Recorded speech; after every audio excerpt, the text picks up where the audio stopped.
ценности и правила. Правилата са правилата са външни, водят се от външната среда. Тоест, примерно има правила, че вие трябва да ходите облечени в технически. Това е правило. Трябва да не се използват мобилни телефони по време на лекция. Това е правило.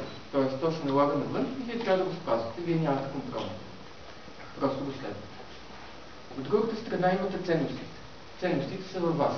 В смисъл, това са правила, в които вие определяте къде отивате и как реагирате на определени ситуации и така нататък. Тоест, ако правилата водят вас отвън, ценностите водят, вие водите на себе си, ценностите отвътре. Малко езотерично казвам, но това е идеята. Мисля, че едното е отвън, вие нямате контрол. Другото е вътре във вас и вие имате контрол. Примерно 100 пъти по-ефективни са хората, които имат ясна ценностна система. Това отново съм го видял от уния, дето бачкат много. Просто си личи. Мисля, ако видиш един човек, че взима много бързи решения и те са ефективни, или ако е склонен да прави това няма да кажа, но ценностите като цяло са нещо, което ако вие го имате по начин, по който да ви дава сила, вие може да напреднете много бързо. Как се определят? В смисъл, как може да си определите ценностите? Има горе-долу два начина. В смисъл, един е конвенционалния начин, с който сядате, пишете си нещата, които вие цените на едни листчета и почвате да си ги подреждате.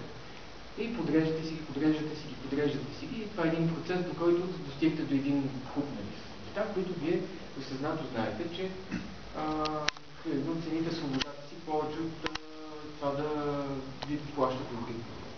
Или цените повече от това да имате динамика в живота си, така че хората не се случи да се качват това, вие да го оценявате това нещо, защото така е по-силно. Или пък, примерно, цените повече развитието си като професионалист, повече от парите. Някакви такива неща. В момента, в който вие седнете да си дадете сметка за тия неща, вие вече сте 10 приячки на ръката. Останалите 2 приячки са просто да ги дефинирате. И не е казано, че те между другото е така, да дефинират си и са там. Напротив. Начинът, по който аз дефинирам моите ценности, е втория начин. Аз съм Зори Овен, виждам стената, ръгата и блъскам. И в момента, в който ми се случи примерно 2 пъти нещо да ми изразя супер много, го слагам в списъка, че това нещо примерно е нисък приоритет. Тоест аз в динамиката усещам нещата. И примерно много цена от откровеността. Съответно супер много се приятно някой да не излъжа. Супер много цена, когато хората са амбициозни и искат да постигнат нещо в живота си.